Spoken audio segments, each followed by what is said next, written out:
The year is 1425. The Forbidden City sprawls across northern Beijing in the summer heat, its crimson walls seeming to absorb and radiate the sun like a living thing. Inside the palace gardens, a boy named Wei stands motionless in a small stone chamber. He is 9 years old. His mother sold him 3 months ago to a broker in the southern markets because his family could not afford to keep him. She told him it would mean education, status, a future. She did not tell him the truth.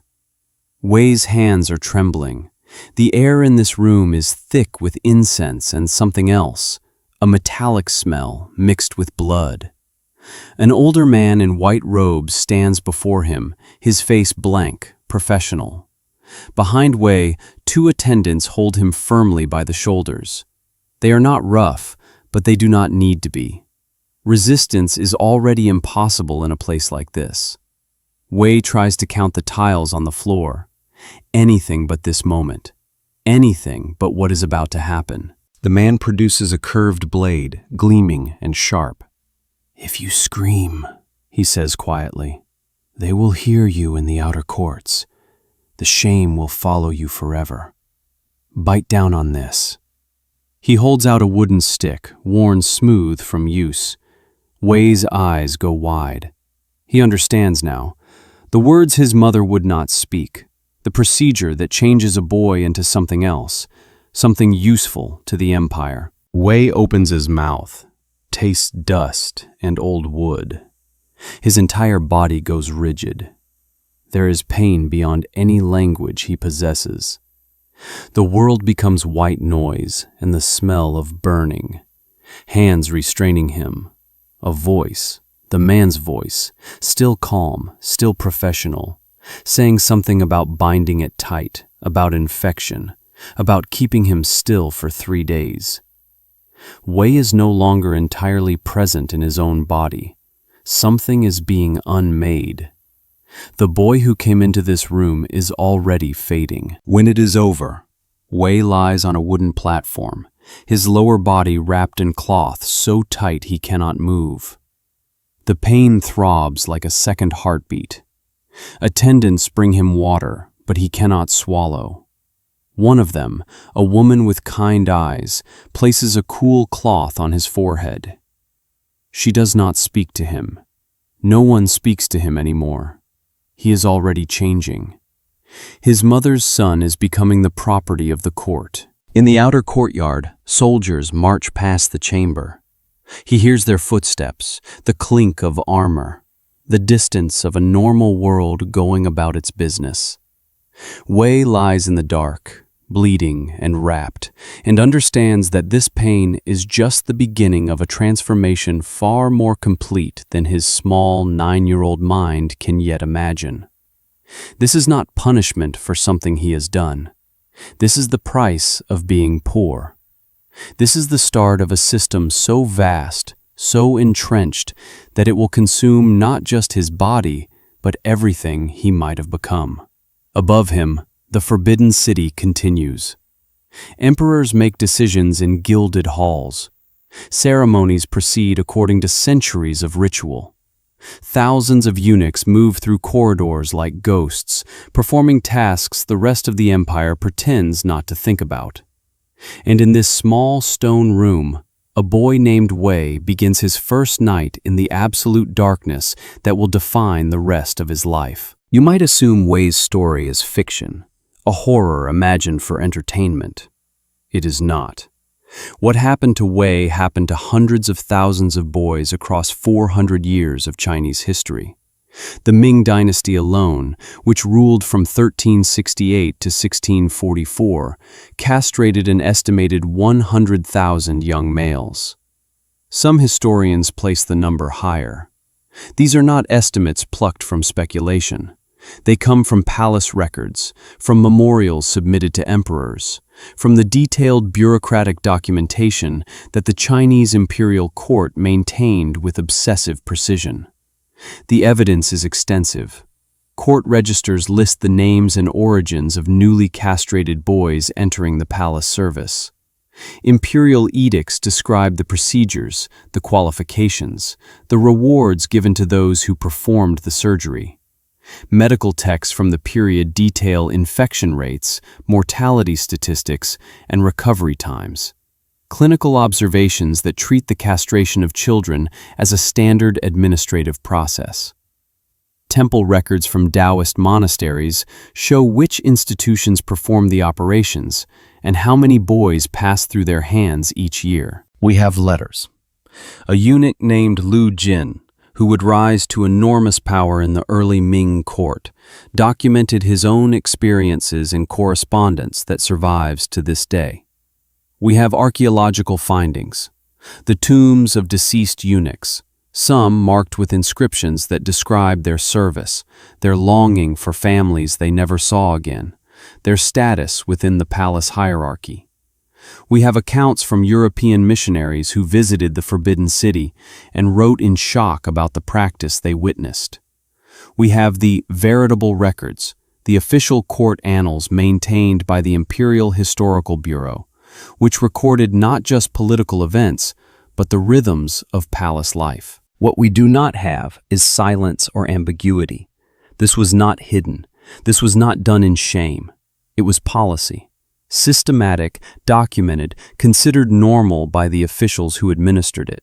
The Ming government did not deny or conceal the eunuch system. It celebrated it as essential to the proper functioning of the empire. And the fact that we know so much about Wei and the thousands like him is not because of gossip or rumor. It is because the dynasty that created them kept meticulous records, never imagining that future generations would judge them for it. So when you hear what comes next, when you learn what daily life looked like for these boys, what rituals they endured, what roles they were forced to play, understand this. What you are hearing is not fantasy. It is not exaggeration. It is history, preserved in the archives and memories of an empire that believed itself eternal. The question most people ask is simple. Why? Why would an empire spend resources, energy, and centuries perfecting the practice of castrating its own children? The answer is not cruelty for its own sake. It is far more calculated than that. The Ming Dynasty built the eunuch system because it solved a specific political problem. It needed loyal servants who could never challenge the emperor's power through family dynasties of their own. This fear was rooted in history. Centuries before the Ming, during the Tang Dynasty, eunuchs had actually seized power multiple times, leading to palace coups and the assassination of emperors. They were castrated men with no sons to inherit their wealth or status, no clans to support their ambitions, and yet they had repeatedly proven themselves dangerous. The Ming emperors learned a lesson. Eunuchs were dangerous because they were free to be ambitious. The solution was not to stop using them. The solution was to make them so dependent, so isolated, so completely severed from normal life that loyalty became their only option. A eunuch had no family to return to. He could not marry, could not father children, could not pass property to heirs. He had no clan to support him outside the palace walls. His identity, his survival, his entire existence depended entirely on the emperor's goodwill. He was, in every meaningful way, imprisoned, not just physically, but existentially. This made him the perfect servant, obedient not from virtue, but from the absolute absence of alternatives. But there was more. The eunuch system also served economic and religious purposes. Eunuchs filled crucial roles that required absolute trust. They managed the imperial harem, controlled access to the emperor's person, administered palace finances, oversaw imperial stables and workshops. A eunuch could accumulate wealth and influence without the legal claim to inheritance or the threat of dynastic succession. They became the emperor's hand in places where no one else could be trusted. Over time, the most powerful eunuchs wielded more influence than generals or nobles. Some negotiated treaties, some commanded military expeditions, some decided who lived and who died. And yet they owed everything, everything, to a single man. Religiously, the Ming court justified the practice through Confucian philosophy and Taoist ritual. Confucian texts emphasized loyalty, obedience, and the proper hierarchy of power. A eunuch represented perfect obedience, a man who had surrendered even his body to the state's vision of order. Taoist temples, which performed many of the castrations, gained prestige and wealth from the practice. Some temples received government contracts to perform the surgeries. Monks and priests who managed these operations became wealthy and politically connected. The system fed itself. By Wei's time, in the early Ming, this infrastructure was absolute. There were eunuch training quarters, eunuch examination systems, eunuch bureaucracies with ranks, titles, and internal hierarchies. A eunuch could rise from a castrated boy to a man commanding thousands. The system was not chaotic or improvised. It was architected, ritualized, and codified into law. The castration of children was not a private act, but a state function, performed in designated temples, documented in registries, and integrated into the machinery of power. Tens of thousands of boys like Wei were not being destroyed at random. They were being manufactured as components of an elaborate system designed to consolidate imperial authority. 4 weeks after the operation, Wei is moved from the recovery house. He can walk now, though it hurts. He is taken to the eunuch quarters, a sprawling complex of dormitories, training halls, and workshops near the palace's eastern wall. This is where he will live for the rest of his life. He is one of perhaps 10,000 eunuchs currently serving in the Forbidden City. He knows nothing about them yet. He only knows that his old name does not exist anymore. He has been renamed. The officials told him, "Wei is no longer your name. You are now called Junming, obedient and clear. You are no longer anyone's son. You belong to the court." His dormitory holds 40 boys, most of them castrated like him within the past year. They sleep on thin mats arranged in rows. There is no privacy. The space smells of unwashed bodies, stale urine, and the medicinal salves used on healing wounds. An older eunuch, a man perhaps 25, with a scarred face and cold eyes, is assigned to oversee them. His name is Teng. He speaks very little, but his silence is a form of control. The boys learn quickly that to speak without permission is to be struck. Teng keeps a bamboo rod beside his sleeping mat. He uses it regularly. Not out of anger, out of duty. Wei's day begins before dawn. A bell rings. Everyone rises. They wash from a shared cistern, cold water, no soap. They dress in gray robes, identical and shapeless. Breakfast is rice gruel with pickled vegetables. No one speaks. There is a rule. Eunuchs eat in silence. It is written in the regulations. The purpose is to teach submission, to drain the personality from each body until what remains is only obedience. After eating, they proceed to the training hall. Wei is assigned to learn basic palace service, how to bow, how to walk, how to move through corridors without being noticed, how to serve food without spilling it, how to address superiors using the correct titles and honorifics. There is another boy in Wei's dormitory, a child named Hong, castrated only a month before Wei. Hong is smaller, still in obvious pain, and he cries at night when he thinks no one is listening. Wei lies beside him and sometimes whispers to him in the darkness, "It gets easier. The pain does." It is a lie, but Wei tells it anyway because he remembers needing to hear it. One night, Teng catches them talking. He beats Hong with the bamboo rod until the boy is bleeding. The message is clear. There is no friendship here.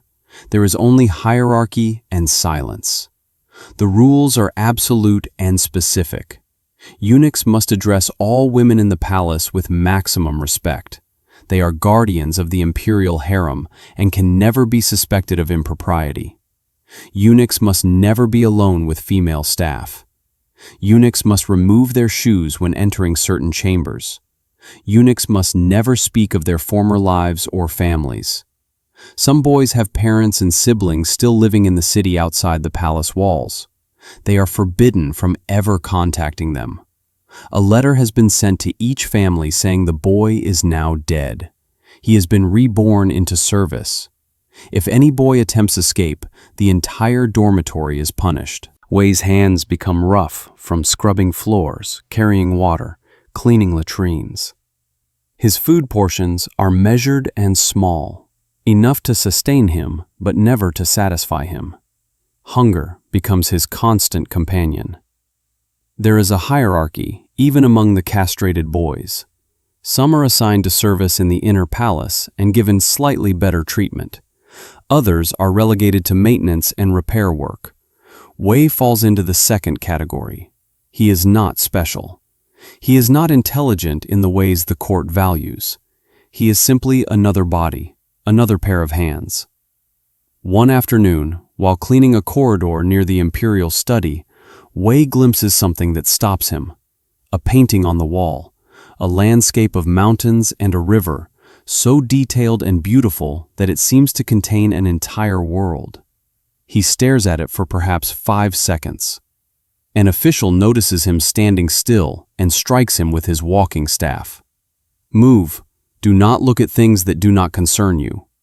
Wei moves. But for days afterward, he remembers that painting. It reminds him of something. Not quite a place he has been, but a place he might have been. A place where he was free. He never sees the painting again. It exists in his memory, and that is all. The seasons change. Wei is no longer 9. He is 12, 13. His voice is changing, but it sounds strange. Something about the operation has altered the timbre permanently. When he speaks, he hears the wrongness in it and stops speaking altogether. By the time he is 16, Wei has learned to move through the palace with such invisibility that important officials pass him without seeing him. This is what the system wants. Servants who are present and absent at once, bodies with no interior life, hands that obey without thought. Wei has become this. The boy who arrived 4 months before the operation is genuinely forgotten.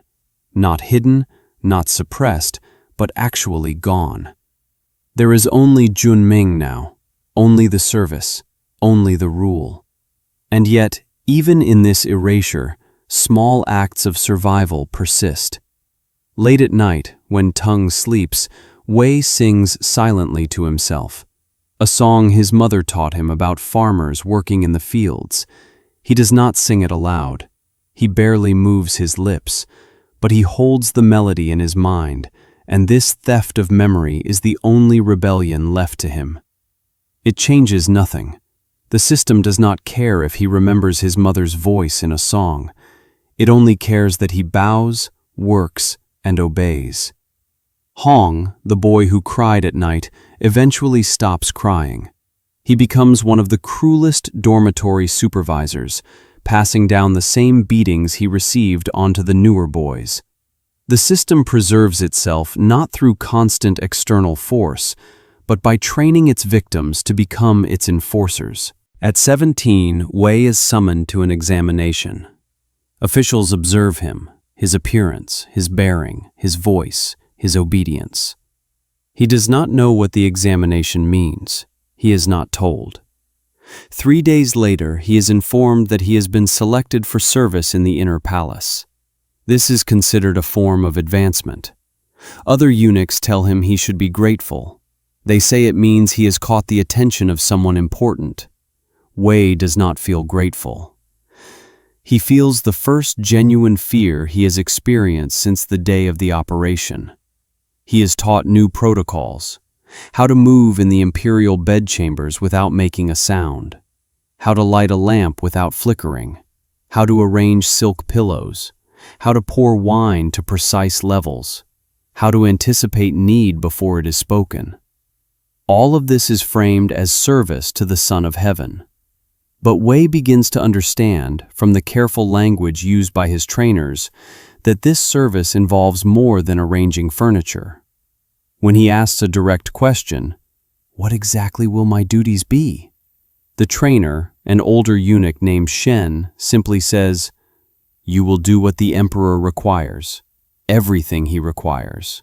Your body belongs to the state. You have no will of your own." The first night Wei is summoned to the imperial chambers, his heart is beating so hard he thinks it might break his ribs. He is led through corridors he has never been allowed to travel, past gates guarded by soldiers, into the innermost sanctum of power. The emperor's private quarters are enormous and filled with expensive silks, paintings, and objects of such beauty that they seem obscene. The emperor himself is a man of perhaps 45, heavy-bodied, with eyes that look at Wei as though looking at a piece of furniture. The emperor speaks once. "Leave us." He is speaking to the attendants, not to Wei. Wei understands he should stay. What happens in that chamber over the following hours is something Wei will spend the rest of his life trying not to remember. The court calls it serving the emperor's intimate needs.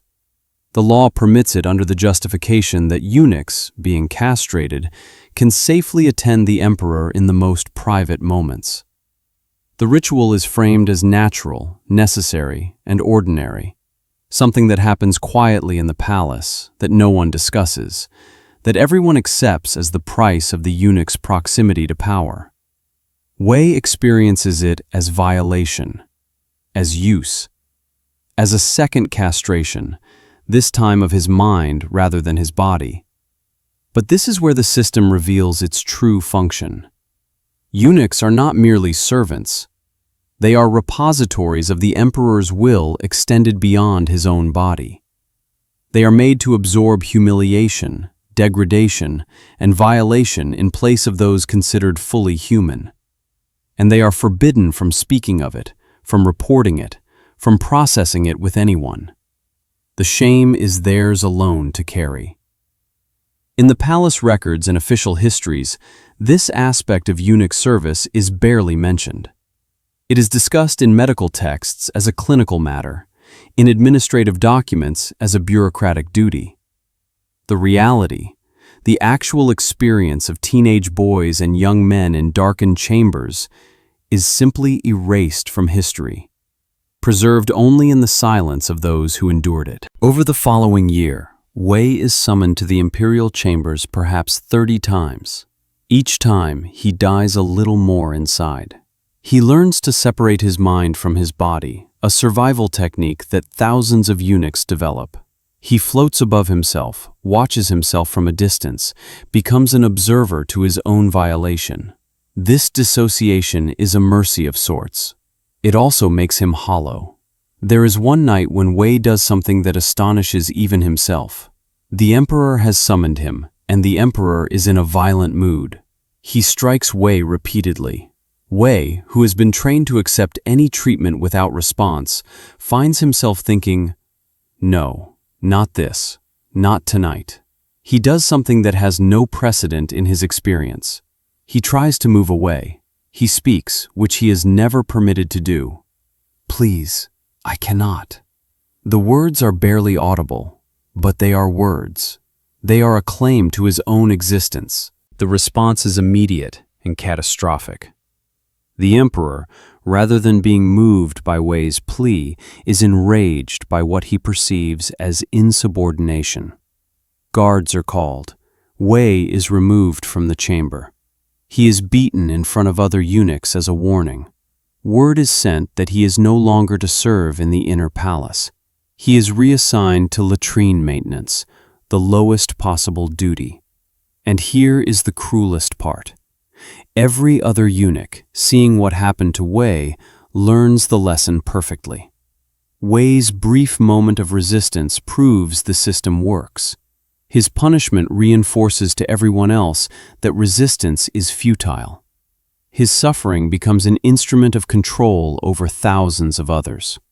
Wei never speaks of what happened in those chambers. Like almost all eunuchs, he carries it as an internal scar that never heals. Some eunuchs cope by gaining enough political influence to avoid such summons.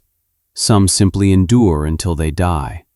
A few succeed in channeling their trauma into ambition and use the system's hierarchy to rise above their origins. But Wei is not exceptional. He returns to the lowest tier of service, invisible again, his brief elevation erased as though it never occurred. He is 32 years old. He has lived 17 years as a castrated servant. He has perhaps another 30 years ahead of him, unless disease or age ends him first. Wei's beating, his demotion, his forced return to latrine work, none of this generates any official record. It simply happens, inside the palace, and then it stops being a matter of concern. But around the same time, in the early 1440s, court officials begin to discuss the eunuch system in more formal venues, not because of stories like Wei's, because the system is becoming visibly, dangerously powerful. Some eunuchs have risen to command armies. Others control the imperial treasury and make decisions about taxation, spending, and resource distribution. One eunuch, Wang Zhen, has become so influential that he effectively rules the empire alongside the emperor. Officials are alarmed. They write memorials to the throne. They argue that the eunuch system has exceeded its proper bounds. They claim that eunuchs are overstepping the authority meant for Confucian scholars and the civil service. They do not argue that eunuchs should be freed or that the castration of children is immoral. They argue that the system is producing creatures too ambitious, too independent, too dangerous. The court's response is revealing. Rather than abolish the eunuch system, they move to control it more tightly. New laws are written. Eunuchs are forbidden from holding certain military ranks. Eunuchs are restricted from entering the imperial library. Eunuchs are placed under closer supervision. Eunuchs are threatened with severe punishment if they accumulate too much wealth or influence. The message is clear. The problem is not the castration of children or the exploitation that follows. The problem is eunuchs becoming too independent. The solution is tighter bondage. Occasionally, voices argue against the system itself. A scholar named Liu Hong writes a memorial in the 1450s arguing that castration is wasteful. It removes productive male labor from the general population and creates men who can never contribute to the empire through family or agricultural work. His argument is practical, not moral. He does not say castration is cruel. He says it is economically inefficient. His memorial is read, discussed in a council, and then filed away. The eunuch system continues unchanged. Meanwhile, the medical texts are being updated. Doctors who perform castrations begin documenting their procedures and outcomes more carefully. They describe infection rates, mortality percentages, and techniques with clinical precision. In one surviving medical manual from the 1480s, a physician notes that approximately 1 in 4 castrated boys dies from complications. He records this fact with the same emotional tone he might use to describe the proper angle for cutting bamboo. The death of thousands of children is rendered as a statistical inevitability, stripped of moral dimension. The manual is filed in the imperial archive, preserved as medical knowledge, consulted by future physicians. This is how the system survives criticism, through bureaucratic normalization. By making the castration of children a medical matter, a statistical matter, an administrative matter, the court removes it from the realm of moral questioning. A scholar cannot argue against a statistic. A priest cannot invoke compassion to override a law. An official cannot claim confusion about a procedure that has been documented and codified. The system creates its own logic, its own language, its own internal justification. And within that closed system, everything becomes rational. Yet there is an undeniable contradiction. The same government that castrates children in secret temples keeps meticulous records of these castrations. The same bureaucracy that forbids eunuchs from speaking about their suffering archives detailed accounts of their experiences. The Veritable Records, the official court annals, contain passing references to eunuch complaints, eunuch grievances, even moments when eunuchs begged for mercy. But these references are scattered, buried among thousands of pages of imperial decrees and military campaigns. No reader is meant to connect them into a coherent narrative. No one is meant to see that thousands of boys experience the same horror as Wei. The information is preserved and concealed simultaneously. By the late Ming period, in the 1600s, something shifts. A few officials begin to argue that the eunuch system should be reduced. They claim that relying on castrated servants weakens the empire's moral foundation.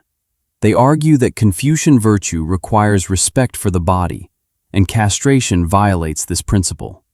They do not mention Wei or any individual victim. Their argument is abstract. Even so, they propose modest reforms: fewer new eunuchs recruited, stricter limits on their authority, attempts to shift power back to civilian bureaucrats. The reforms fail. They fail because the system has become too entrenched, because too many people profit from it, because emperors, even while recognizing the danger, cannot imagine functioning without eunuchs. A new eunuch named Wei Zhong rises to power in this period and proves, once again, that the system is impossible to constrain. He manipulates the emperor, orchestrates political purges, and becomes more powerful than generals. The reform advocates give up. The eunuch system continues until the dynasty itself collapses in 1644, when the Manchus invade and the Ming falls. Even then, the new Qing dynasty initially maintains the eunuch system, though in reduced form. The last castrations performed under official sanction in China occurred in the early 20th century. Some occurred even later, in secret.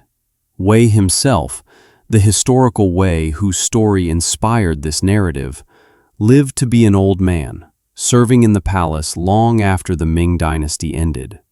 Like most eunuchs, he never married, never fathered children, never owned property in his own name. He lived his entire life within the palace walls, and when he died, he was buried in a common grave. His body was never claimed by family.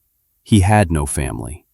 His grave exists somewhere in Beijing, unmarked and forgotten, beneath modern buildings and streets. Tourists walk over it. The city has moved on, but Wei's grave is not truly forgotten, because we are remembering it now. And in remembering it, we are forced to confront what this system reveals about power itself. This was not chaos. This was not the result of a few sadistic individuals. This was policy, written in law, justified by philosophy, administered by bureaucrats, normalized by doctors, and perpetuated by a civilization that prided itself on order and harmony. The Ming Dynasty did not stumble into the castration of 100,000 children. It designed a system to manufacture castrated children, and it worked exactly as intended. The deeper truth is this: a civilization is measured not by its monuments or its art or its philosophical achievements. It is measured by how it treats those with no power to resist. The Forbidden City still stands. Its walls are still magnificent. Millions of tourists visit each year and admire its architecture, its gardens, its careful symmetry. They walk through courtyards where Wei walked 4 centuries ago, where he served in silence, where he endured violations behind closed doors. The tourists see beauty. What they do not see, what the stone itself refuses to reveal, is the systematic suffering that was the price of that beauty. The same is true of the imperial tombs. the temple complexes, the gardens that served the emperors. Every one of these structures was maintained, in part, by eunuch labor. Every wall, every stone, every tile represents a small portion of the lives stolen from thousands of men and boys. They are monuments not just to imperial power, but to the erasure of human suffering. And yet they are preserved, studied, celebrated. The contradiction is so complete that it becomes invisible. Here is what we must ask ourselves. How many times have we celebrated the achievements of a civilization while remaining willfully ignorant of the cost? How many beautiful things in history have been built on the foundation of someone's destroyed life? And how do we, living in our own time, continue the same pattern? We admire ancient Rome while forgetting the slaves. We admire medieval cathedrals while forgetting the peasants who built them. We admire modern technology while rarely asking about the conditions of those who mine for minerals or assemble components in factories. The pattern does not end with the Ming Dynasty. It continues. It evolves. It finds new justification. The eunuchs left behind very little. They could not write their own histories. They could not pass down their names through families. They could not claim their achievements as their own. Everything they did was attributed to the emperor or the system. What they left behind were fragments, a letter here, a tomb inscription there, a brief mention in an official record preserved by chance. And now, in our time, we have the ability to read these fragments and assemble them into something like truth. We have the choice to remember. Wei's song, the one he sang silently in the darkness, is lost forever. But the fact that he sang it, that he kept something of himself alive inside the machine, is not lost.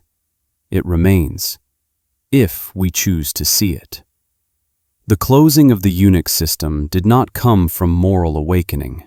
It did not come from a sudden recognition of human rights. It came because the system became politically inconvenient. Because the Manchus, when they conquered China, chose not to maintain it in the same form. Because history moved on.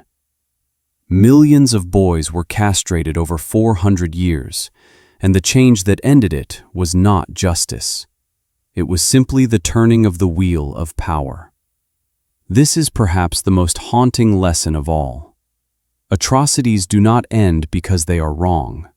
They end when they are no longer useful. So what do we do with this knowledge? If a great civilization can build monuments to beauty while sustaining a system of absolute horror, what does that tell us about our own world? What systems are we at this very moment normalizing? What bureaucracies are we maintaining that turn human beings into components? What policies are we accepting because they have been rendered technical, administrative, ordinary? These are not rhetorical questions. They are invitations to look closely at the world around us and ask, what are we walking over without seeing? If you believe these stories should not be forgotten, that the voices of people like Wei deserve to be heard across centuries, then subscribe. Not for comfort, not for entertainment, but because uncomfortable truths matter more than comforting myths. Because history is not something that happened to other people in other times. History is the foundation we are standing on right now, and if we do not understand what that foundation is made of, we cannot possibly understand ourselves. Wei's song plays on in the darkness. We have finally learned to listen.